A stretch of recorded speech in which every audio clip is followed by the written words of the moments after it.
Hi all, welcome to i-tutor Academy. In today's session, we will start with the Unit 2 MMPC 010 and subsession 4 of Unit 2, that is alternative objective of the FAMES. And till 2.3 we discussed in last video, please refer that.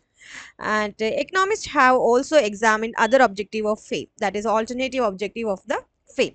Okay, so according to Baumol, most managers will try to maximize sales revenue, and there are many reasons for this. And example, the salary and the other earning of managers are more closely related to sales revenue than to profit, and banks and financiers look at sales revenue while financing the corporation, and the sales revenue trend is a readily available indicator of performance of the firm, and growth in sales increases the competitive strength of the firm. However, in the long run, sales maximization and profit maximization may converge into one objective. And other one is Robin Maris assume that owners and managers have different utility function to maximize the manager's utility function, that is UM, and the owner's utility function UO, that is UM is F, that is salary, job, power, prestige, status, etc., and UO is F, output, capital, profit share. And by maximizing the variable, managers maximize both their own utility function and that of the owners. And most of the variables of both managers and owners are correlated with a single variable, namely the size of the firm. Maximization of this variable depend on the growth rate of the firm.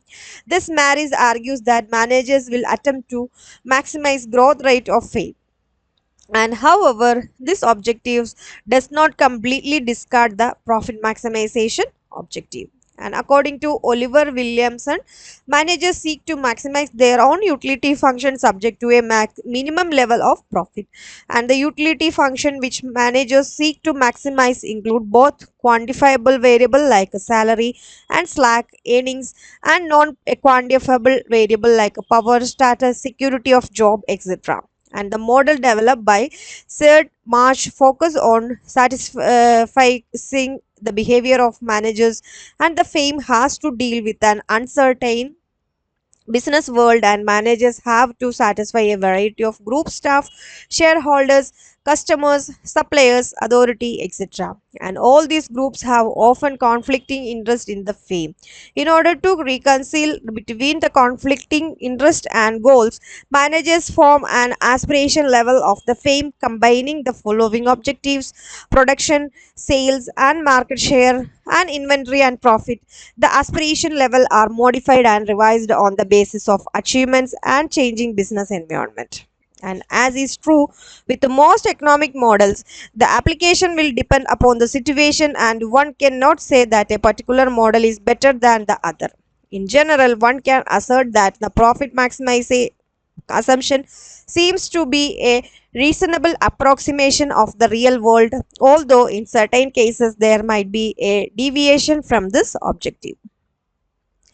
And next one is goals of real world fame.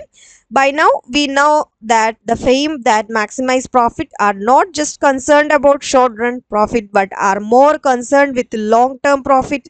They may not take full advantage of a potential monopolistic situation. For example, many stores have liberal return policies, and many fames and millions on improving their reputation and want to be known as good citizen, and the decision makers income is often a cost of the fame.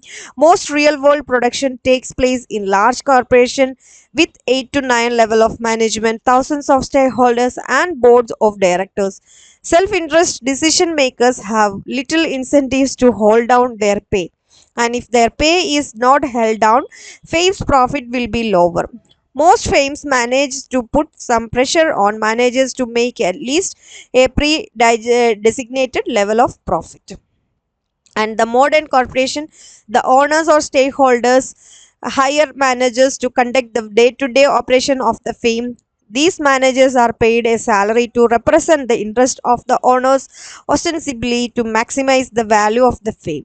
And a board of directors is elected by the owners to meet regularly with the managers to oversee their activity and to try to ensure that the managers are in fact acting in the best interest of the owners. And because of the difficulty of monitoring the managers on a continual basis, it is possible that goal other than profit maximization may be pursued. In addition to those mentioned earlier, the managers may seek to enhance their position by spending corporate fund on fancy offices, excessive and expensive travel, club membership, and so forth. And in recent years, many corporations have taken action to align the interest of owners with the interest of the managers by trying a large share of managerial compensation to the financial performance of the firm. And for example, the manager may be given a basic salary plus potentially large bonus for meeting such goals as attaining a specified return on capital, growth in earning, and or increase in the price of the fame stock. With regard to the latter, the use of stock option awarded to top managers is most effectively way to ensure that managers act in the interest of the shareholders. And typically, the most arrangements provide that the managers is to receive an option to buy a specified number of shares of common stock at the current market price for a specified number of years, and the only way the executive can benefit from such an arrangement is if the price of stock rises during the specified term, and the option is exercised by the buying and shares at the specified price, and the gain equal in the increase in the share price multiplied by the number of shares purchased. And sometimes the agreement specifies that the stock must be held for several years following purchase. Essentially, this option arrangement makes the manager a de facto owner even if the option has not been exercised. And in almost every case of a report of usually high executive compensation, the large part of the compensation is associated with the gain from stock options. And the emergence of oligopoly, a market structure, and the catalyzed by the existence of few large fame mergers and amalgamation have made the structure of industries concentrated so that few large fame account for major portion of an industry output. And this shift the pressure on each firm to maximize profit and independently and lead to joint profit maximization through carteless and collusion. And profit maximization may not be the only inevitable objectives and India's global companies and other objectives. One of the most significant business and economic trend of the late 20th century is the rise of global or stateless corporation. The trend towards global companies are unmistakable and are accelerating. The sharpest weapon that the corporation can develop to survive and thrive in the globalized marketplace is competitiveness, and its cornerstone, as articulated by the strategy guru Michael Porter, is its ability to create more value on a sustainable basis for customer than its rivals can. And many Indian corporations, such as an Indian multinational conglomerate, pharmaceutical company, among others, are competing on the world stage. And whatever product or service a company offers, it must meet the customer's want is the most satisfactory manner, and this should be the aim of the company. The competitiveness of company in the global marketplace come from both quality and scale. The challenge is to remain at the top, and that challenge is linked with productivity. And pharmaceutical company greatest strength lies in the fact that it is strongly backward integrated, and it helps them to manage cost across the entire value chain, making them extremely cost competitive. And cost leadership is a function of scale and technology. By upgrading technology, pharmaceutical company could continue to be cost leader. A company has to continuously upgrade itself on several parameters: production efficiency, product development, and quality management and marketing skills. And this competitiveness defined by Michael Porter as the sustained ability to generate more value for customers than the cost of creating that value. And many new entrepreneurs and new industries are emerging who are able to operate successfully in this changed environment.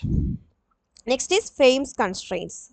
So decision making by fames take place under several restrictions or constraints, such as resource constraint, and legal constraint, moral constraint, contractual constraint, and these are the okay, these 1, 2, 3, 4 are the constraint decision making by fame take place under the several restriction on constraints. Okay, and next one is basic factors of decision making. What are the basic factors of decision making? The incremental concept. The incremental reasoning involves estimating the impact of decision alternatives. The two basic concepts in the incremental analysis are incremental cost, that is IC, and incremental revenue, that is IR.